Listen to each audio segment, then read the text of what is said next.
Before she took her final breath, she left behind a confession most people never heard, that the music industry gave her the pills, fed her the addiction, and left her to die alone. In the swinging 60s, she was Australia's teenage sweetheart, bright-eyed, perfectly styled, and topping the charts with a voice that danced between innocence and defiance. Lynne Randell was everywhere, on television, in glossy teen magazines, and even sharing the stage with global icons like the Monkees, Ike and Tina Turner, and Jimi Hendrix. She wasn't just part of pop culture, she was pop culture. But behind her dazzling smile, a darker rhythm pulsed. At the height of her fame, she was prescribed methamphetamine under the guise of diet pills, a common silent epidemic among young female stars of the era. The drugs kept her thin, kept her wired, kept her performing. They also slowly destroyed her from the inside. What started as a glamorous routine turned into a lifelong nightmare. By her early 20s, Lynne disappeared from the spotlight, her voice dulled, her mind tormented. For decades, she lived with chronic neurological damage, her brilliant career just a faded footnote in pop history. And when she died in 2007 from a suspected overdose, few headlines followed. Few tributes came. The girl who once ruled the airwaves was now a ghost whispered about only by those who remembered. But the story of Lynne Randell is not just one of talent lost. It's a brutal mirror to an industry that builds its idols on fragile foundations, then looks away when they crack. This is not just nostalgia, this is a reckoning, and it starts with a pill, a promise, and a girl the world forgot. To understand Lynne Randell's rise and her devastating fall, we must return to the golden glow of 1960s Australia, a time when the country was just beginning to define its cultural identity on the world stage. The post-war years had given birth to a generation of teenagers who were hungry for change, rebellion, and a sound they could call their own. Into this electrified atmosphere stepped a petite, peroxide blonde girl from Melbourne with a voice that could charm a nation and a style that screamed modernity. Born Lynne Randell with 2 L's in 1949, she was adopted and raised in humble beginnings. Her world shifted the moment she walked into a radio station talent contest and stunned the judges.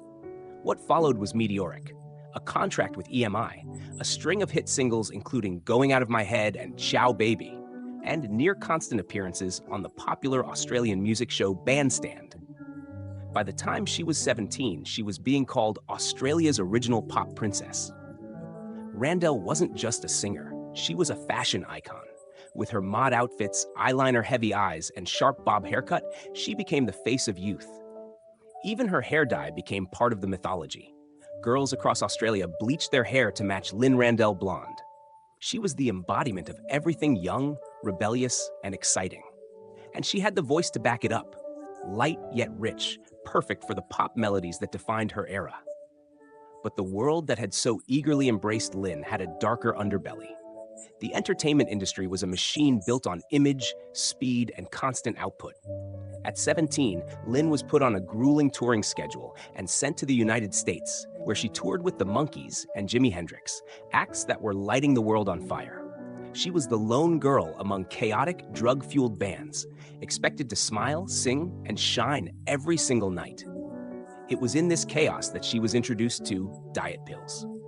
At the time, they were seen as harmless enhancers, legal amphetamines casually handed out to performers to keep them thin, awake, and upbeat. Lynne took them because everyone else did, because her managers told her to, because she thought she had to. And just like that, the seeds of destruction were planted. The story of Lynne Randell is not just about a girl who couldn't handle fame. It's about a culture that demanded perfection at any cost. It's about a music industry that worshipped youth but fed it poison. And most of all, it's about how one of Australia's brightest lights was extinguished long before her time, not by scandal or failure, but by silence.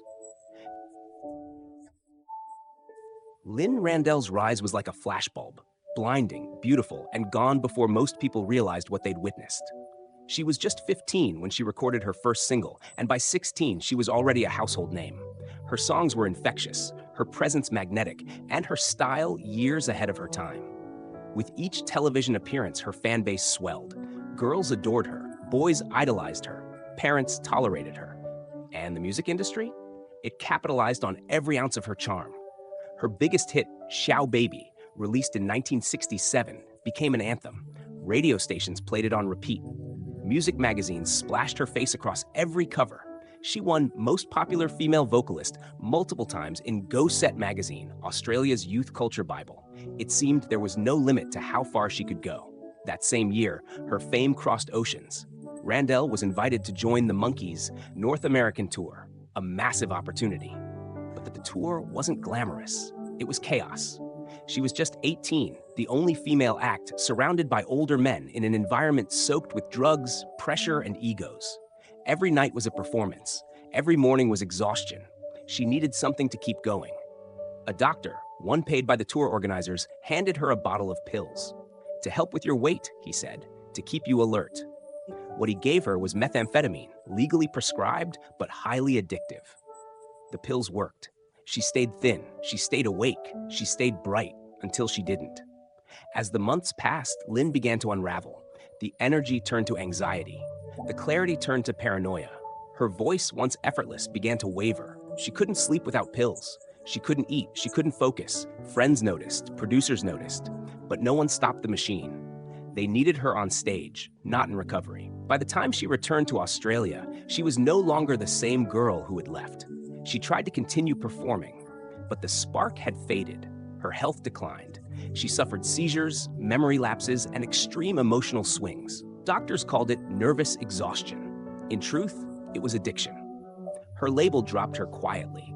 Shows stopped calling. She withdrew from the public eye in her early 20s. The magazines that once praised her didn't follow up. There were no farewell articles, no retrospectives, only silence. From stardom to obscurity in less than 5 years. Yet even in her absence, her legacy lingered. Fans kept her records.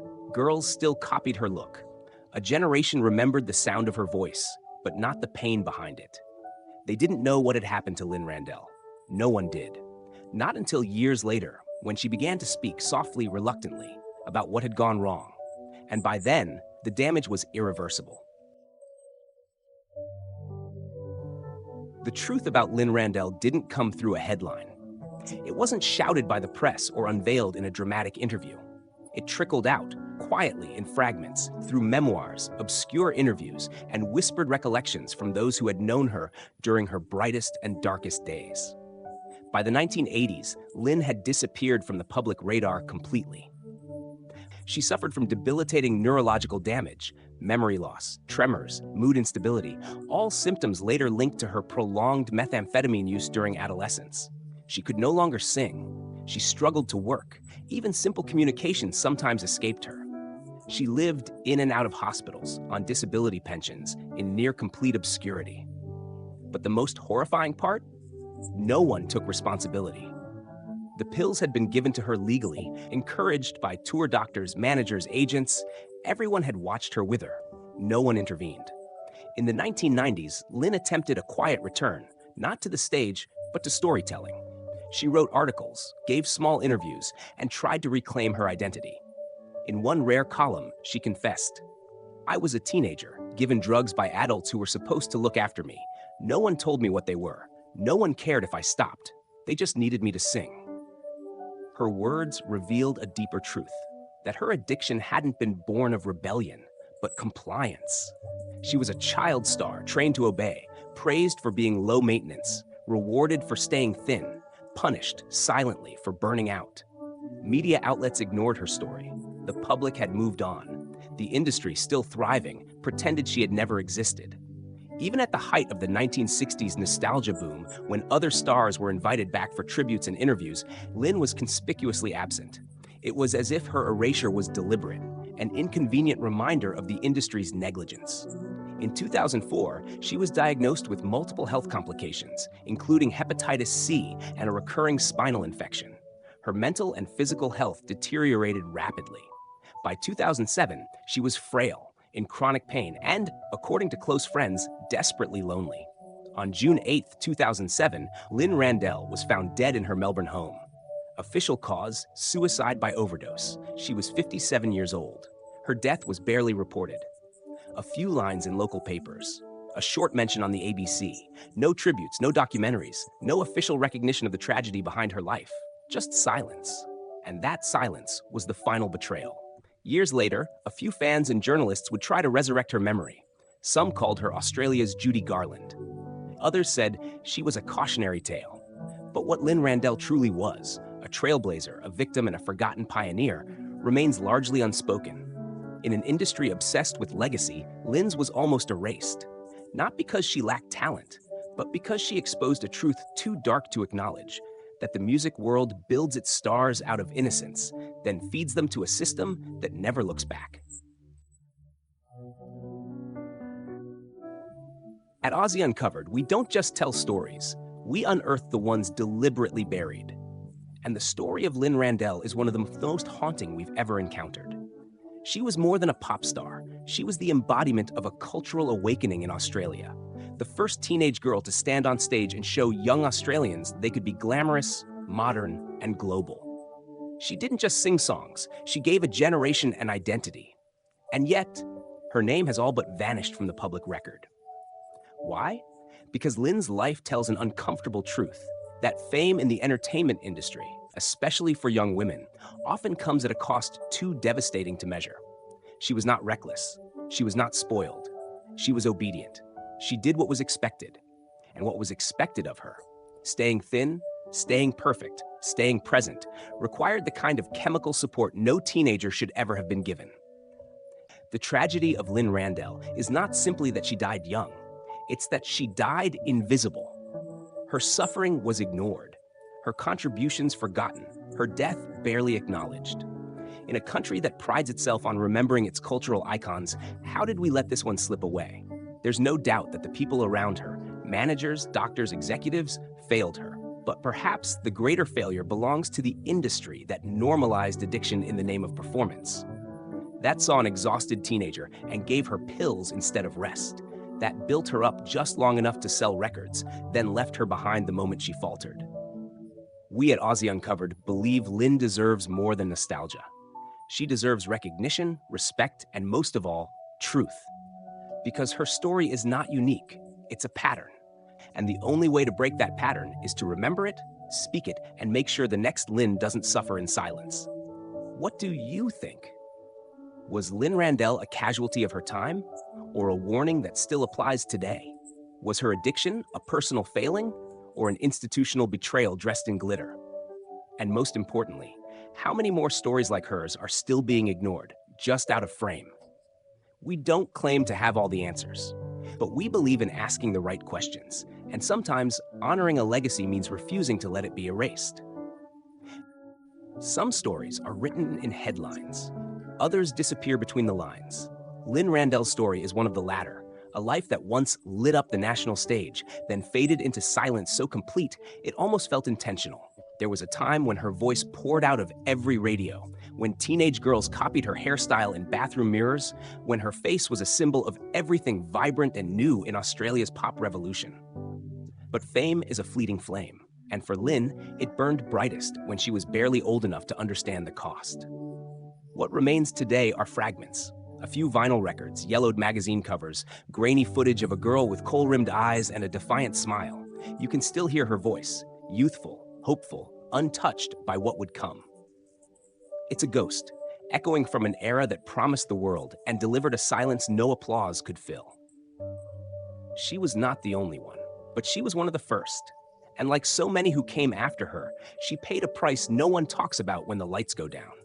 There were no Grammy tributes, no documentaries with soaring violins, just a quiet funeral, a life paused mid-sentence. But now, you know she was real, you know she mattered, and you know that behind every sparkling teenage idol, there may be a truth far too heavy for youth to carry.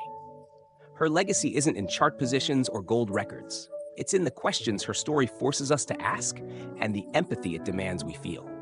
It's in the way we look at the next young star and wonder, who's protecting her? Because Lynne wasn't protected, and the industry moved on. But we don't have to. Not this time.